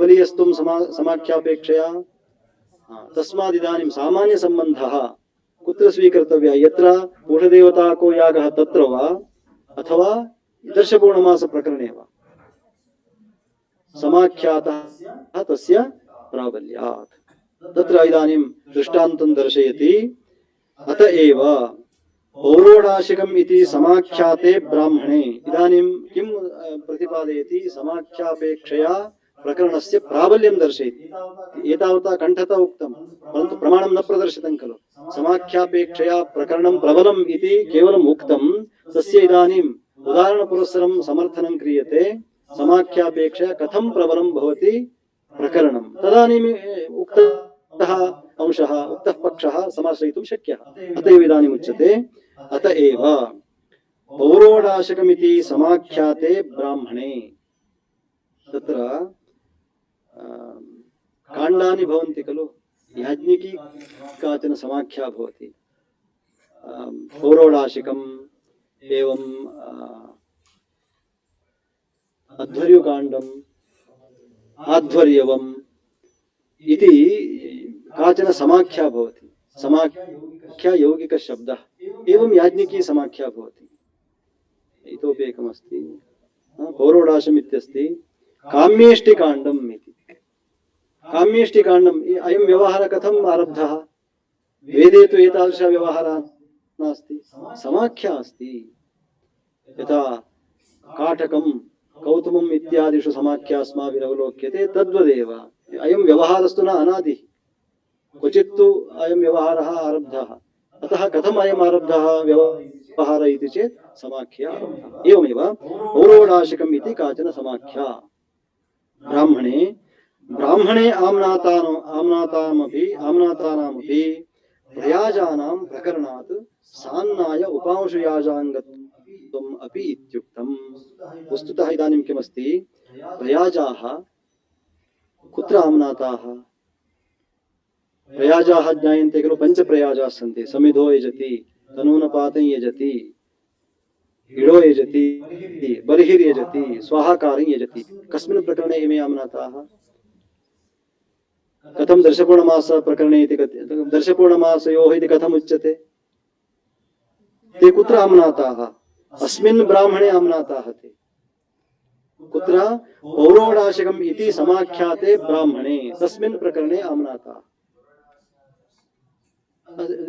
दर्शपूर्णमासयोः कति यागेषु पौरोडाशः वर्तते आग्नेयद्वये वर्तते अनन्तरं सान्नाये पुरोडाशः नास्ति खलु आग्नेयद्वये अग्निशोमीय पुरोडाशे इदानीं प्रयाजादीनां केवलं त्रयाणां यागाङ्गत्वं वा षण्णामपि यागाङ्गत्वं वा समाख्याम् आश्रित्य अस्माभिः अर्थः निर्णीयते चेत् केषाम् अङ्गत्वं भवति त्रयाणामेव भवति प्रयाजादयः न केवलं त्रयाणाम् अङ्गं भवन्ति परन्तु षण्णामपि अङ्गं भवन्ति प्रयाजादयः कथम् अयं निर्णयः क्रियते समाख्यापेक्षया प्रकरणं प्रबलम् इति कारणादेव तत्र दृष्टम् अस्माभिः यदि समाख्याम् आश्रित्य यतोहि समाख्यया अर्थः यदि निर्णीयते तस्मिन्नेव ब्राह्मणे पठिताः प्रयाजाः न तु सर्वत्र पठिताः इत्युक्ते पौरोडाशिकम् इति या समाख्या भवति तस्मिन् भागे इमे पठिताः इति कृत्वा त्रयाणामेव अङ्गत्वं स्यात् प्रयाजादीनां परन्तु तत्तु नेष्टं ते सन्निपत्योपकारकाः वा आराधोपकारकाः आराधोपकारकाः प्रयाजादयः आराधोपकारकाः अतः तन्त्रेण तेषाम् अनुष्ठानम् प्रयाजादयः आराधोपकारकाः तन्त्रेण तेषाम् अनुष्ठानं तस्मात् षण्णामपि उपकारं जनयन्ति अत एव इति कर्तव्यताकाङ्क्षायाम् आर्थीभावनायाम् इति कर्तव्यतात्वेन केषाम् अन्वयः प्रयाजादीनां तस्मात् प्रयाजादिभिः उपकृताभ्यां दर्शपूर्णमासाभ्यां स्वर्गं भावयेत् इति वाक्यार्थः न तु केवलं त्रयाणामेव तादृशार्थः प्रतिपादितः खलु अतः षडपि यागाः इदानीम् एतैः उपकृताः कैः प्रयाजैः अतः इदानीं सर्वेषां सम्बन्धः अवगम्यते कदा प्रकरणस्य स्वीकारादेव प्रकरणपठितत्वादेव तस्मात् समाख्यापेक्षया प्रकरणं प्रबलम् इति अस्माभिः दृष्टम् अत्रापि तथैव द्रष्टव्यम् समाख्यापेक्षया प्रकरणं प्रबलम् अत एव पौरोडाशकम् इति समाख्याते ब्राह्मणे आम्नातानामपि प्रयाजानां प्रकरणात् सान्नाय उपांशयागाङ्गत्वम् अपि इत्युक्तम् सान्नाय यागाङ्गत्वम् अपि अस्ति उपांशयागाङ्गत्वम् अपि अस्ति नो चेत् केवलं पुरोडाशयागाङ्गत्वमेव स्यात् अतः षण्णामपि यागाङ्गत्वम् अस्ति इति कारणात् समाख्यापेक्षया प्रकरणस्य प्राबल्यं तत्र अस्माभिः दृष्टम् किञ्च यागानुमन्त्रण समाख्ययापि न पूषयागेन सामान्य सम्बन्धः अवगम्यते किन्तु यागमात्रेण प्रकरणेन तु दर्शपूर्णमासाभ्यामेव विशेष सम्बन्धः अवगम्यते अतः इतोपि युक्त्यन्तरं दर्शयति यागानुमन्त्रण समाख्ययापि या इयं समाख्या अस्ति तया न पूषयागेन सामान्य सम्बन्धः अवगम्यते केन सम्बन्धः अवगम्यते यागसम्बन्धमात्रमस्ति इत्येव अवगम्यते समाख्यया कुतः प्रकरणे पूषदेवता नास्ति खलु यदि सा देवता अस्ति तर्हि प्रयाजादि तेषां सामान्य सम्बन्धः अवगम्यते सा नास्ति इति कृत्वा यागसामान्यज्ञानमात्रं भवति तर्हि विशेषज्ञानं कथं भवति प्रकरणादेव भवति किन्तु यागमात्रेण प्रकरणेन तु दर्शपूर्णमासाभ्यामेव विशेषसम्बन्धः अवगम्यते दर्शपूर्णमास प्रकरणे इमे मन्त्राः पठिताः इति कारणात् विशेषसम्बन्धः प्रकरणादेव अवगम्यते इत्यस्मादपि कारणात् समाख्यापेक्षया प्रकरणं प्रबलम् अतः प्रकरणात् झटिति तत्सम्बन्धस्यैव अवगतत्वात् तदर्थत्वमेव तेषां युक्तम्। अतः समाख्या वाक्यं स्थानं कल्पयति, अनन्तरं वाक्यं कल्पयति, अनन्तरं समाख्या स्थानम्, अनन्तरं प्रकरणं कल्पयति। इति व्यवधानद्वयमस्ति समाख्यायाः। प्रकरणस्य तथा व्यवधानद्वयं न्यूनमस्ति। तस्मात् झटिति प्रवृत्तिः कस्य भवति? प्रकरणस्यैव भवति इति कारणात् प्रकरणमेव झटिति विनियोजकं भवति। यतोहि प्रकरणे पठितत्वात् भवति, प्रकरणात् झटिति तत्सम्बन्धस्यैव अवगतत्वात् तदर्थत्वमेव तेषां युक्तम्। तदर्थत्वं नाम षड्यागाङ्गत्वं। ये षड्यागाः पठिताः तेषां सर्वेषामपि अङ्गत्वं प्रयाजादीनां सिद्धं, नो चेत् केवलं त्रयाणामेव अङ्गत्वं स्यात्। यदि समाख्यामाश्रित्य अस्माभिः सम्बन्धः परिकल्प्यते तर्हि इदानीं तदर्थत्वम् उच्यते, परन्तु पूषदेवता नास्ति खलु, तर्हि कथं सम्बन्धः? यः मन्त्रः अत्र उच्चार्यते सा देवता अत्र नास्ति, अत्र देवता अन्या एव अस्ति। तर्हि प्रकरणात् सम्बन्धः कथं परिपालयितुं शक्यते? तदानीम् अङ्गत्वं कथं सिद्धम् इति चेत् युक्तिः अत्र प्रदर्श्यते। पूषा इति शब्दस्य पुष्णाति इति व्युत्पत्त्या कथञ्चित् अग्न्यविधायित्वात्, अग्न्याद्यविधायित्वात्, या कापि देवता भवतु सा सर्वापि पुष्णात्येव, परिपालयति, पोषयति। कम्? यजमानं। तस्मात् अत्रापि अर्थः अस्माभिः उपादयितुं शक्यते। पुष्णाति, परिपालयति, पोषयति, यजमानं या देवता सा देवता पूषा देवता। तस्मात् अग्निः अपि तादृशैव भवति। यजमानं पोषयति वा न वा, पुष्णाति वा न वा। तस्मात् इदानीं पूषशब्दः कुत्र प्रयुज्यते? अस्माभिः अग्नौ प्रयुज्यते। तस्मात् इदानीम् अयं मन्त्रः कुत्र उच्चारणीयः? अन्यत्र प्रकरणात् बहिर्गत्वा अयं यत्र तादृशी देवता अस्ति तत्र अस्य मन्त्रस्य विनियोगो वा, अथवा प्रकरणे वा विनियोगः कर्तुं शक्यते वा? तस्मात् क्लेशः नास्ति। कदा? प्रकरणसहकृतलिङ्गेन यदा विनियोगः अस्माभिरुच्यते तदा। पूषेति शब्दस्य पुष्णाति इति व्युत्पत्त्या कथञ्चित् अग्न्याद् व्यविधायित्वात् उपपादयितुं शक्यते। किमिति?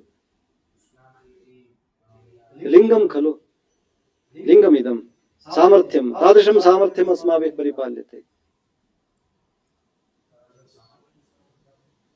न इदानीं प्रकरणम् आश्रित्य खलु, प्रकरणे अयं मन्त्रः पठितः खलु। वस्तुतः मन्त्रः कुत्र पठितः?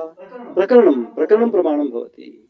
यदि समाख्याम् आश्रित्य अस्माभिः विचारः क्रियते तत् सम्बद्धमेव स्यात्।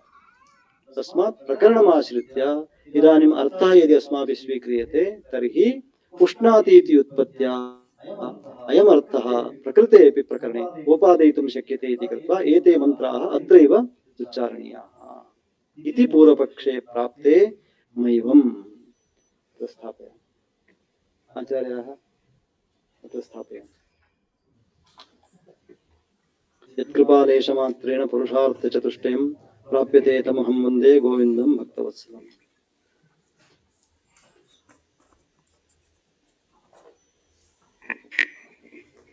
धन्यवादाः आचार्याः। अस्माकम् आनन्दो भवति। अद्भुतरूपेण यदैः व्याख्या कृता। तत्रापि बर्हिर्देवसदनं दामि इत्यत्र अस्य मन्त्रस्य लवणाङ्गत्वम् इत्युक्तम्। अस्माभिः पाठशालायां यथा पठितम्। अयं ग्रन्थः सायङ्काले अध्यापितः आचार्यैः। तद्दिने एकादशी। तद्दिने अस्माभिः मनसि लवणाङ्गत्वम् इत्येव स्थितम्। एकादशी दिने फलाहारः दीयते। उपमा तत्र उप्पु अधिकमागतम्। अतः अस्माकं छात्राः सर्वेपि उपमा फलाहारस्य लवणाङ्गत्वं जातम् इत्युक्तवन्तः। अस्माकं तावत् नाम आचार्यैः यद् पाठ्यते तद् मनसि सुस्थिरं भवति चेत् अवश्यम् एतादृशी चिन्ता भवति। अतः अद्भुतरूपेण एतैः पाठितम्। अधुना अस्माकम् अस्याः कक्ष्यायाः अध्यक्षाः भवन्ति पङ्कज कुमार व्यास महाभागाः। तान् वन्दे चित्राणि वाक्यानि अस्माकं श्रोतृभ्यः बोधनीयानि।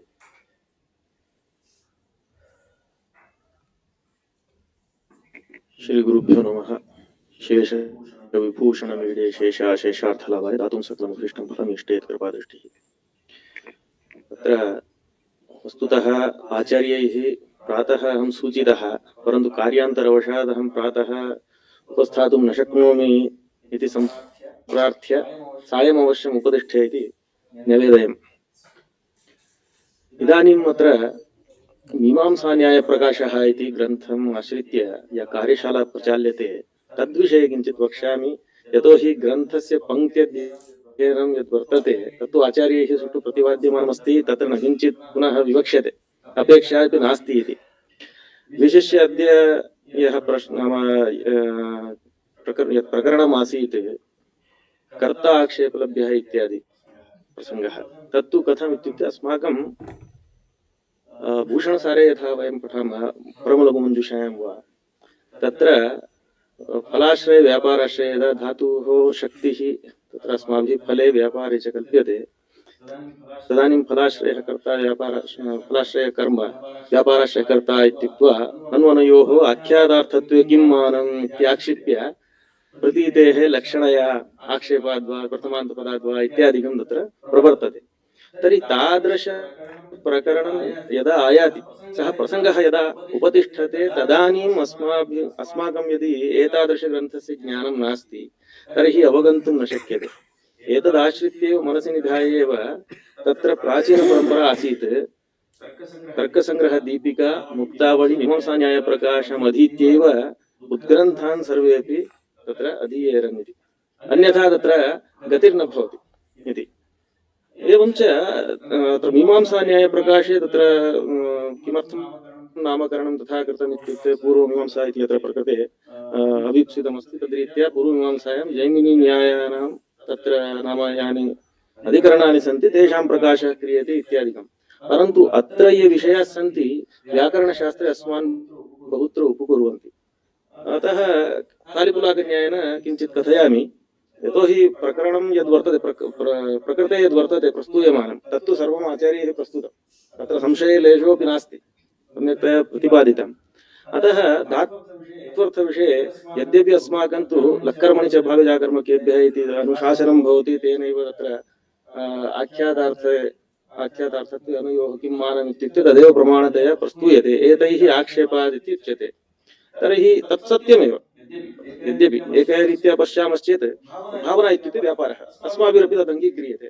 अस्माकं यथा एतेषां भावना मुख्यविशेषक शाब्दबोधः, अस्माकं व्यापार मुख्यविशेषक शाब्दबोधः समानतया एव भवति।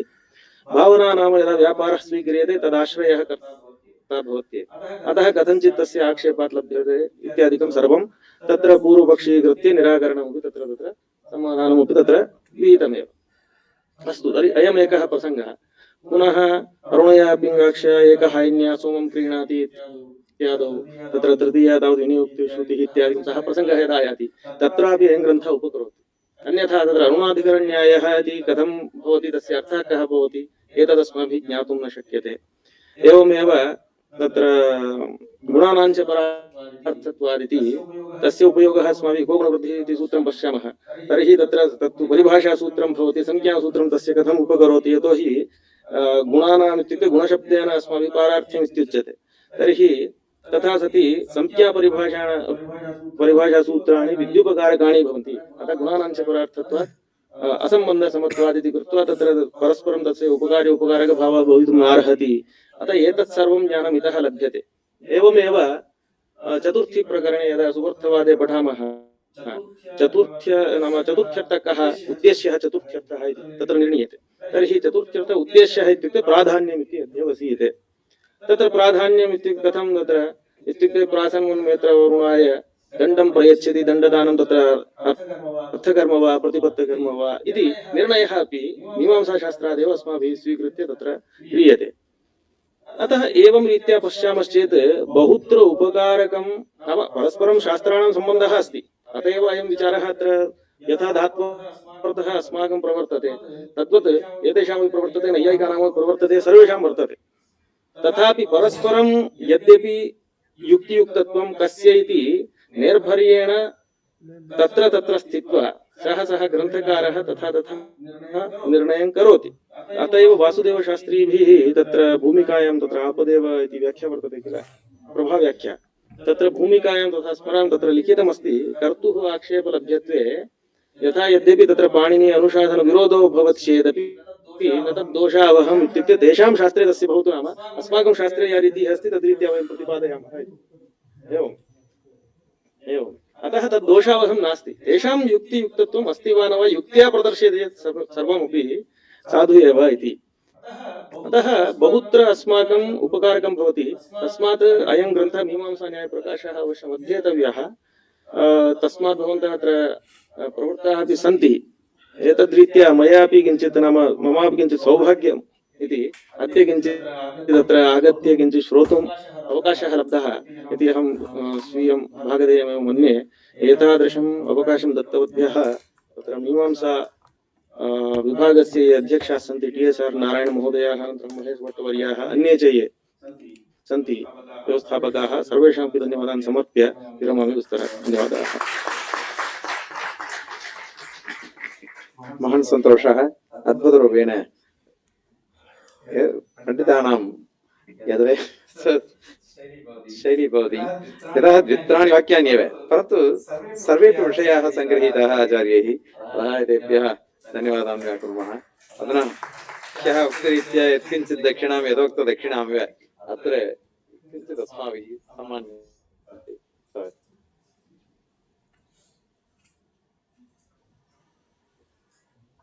शब्दरत्ने तु शब्दरत्नम् अध्येतव्यम् इत्युक्ते मीमांसा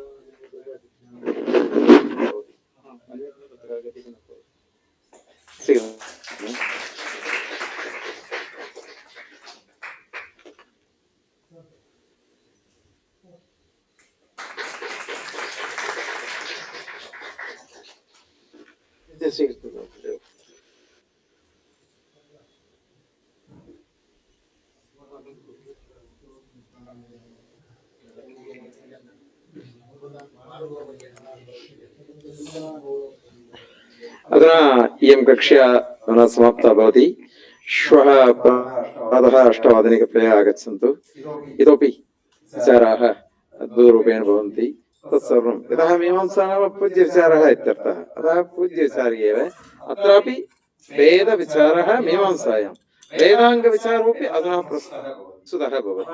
अतः मीमांसाशास्त्रम् अधीतं चेत् सर्वम् अधीतं भवति। तद्दिने एव उक्तं कण्णन् महाभागैः पङ्क्तिपावकौ इति। अतः यस्य पङ्क्तिपावकौ इति, अतः मीमांसाशास्त्रं तत्रापि विशिष्य अयं ग्रन्थः कार्यशालायाम् अवश्यं विचारणीयः इति कुलपतिवर्यैः आदिष्टः।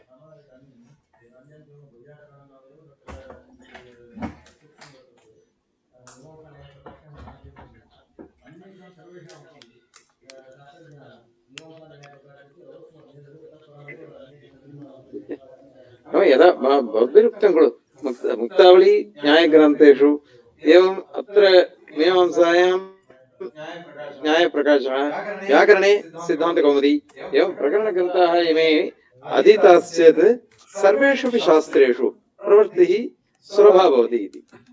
धन्यवादाः आचार्येभ्यः। अन्तिमा कक्षा भवति प्रातः आचार्याणां। यदा वस्तुतः ह्यः सायङ्काले अपि पठनीयमिति इच्छा अस्ति, परन्तु मध्याह्ने प्रसिद्धाश्चेदेव अनन्तरदिने प्रातः गन्तुं शक्नुवन्ति मे। अतः मध्याह्ने एव पश्यन्ति। अतः एतेभ्यः धन्यवादान् व्यक्तवान्। धन्यवादः। शान्तिपाठः।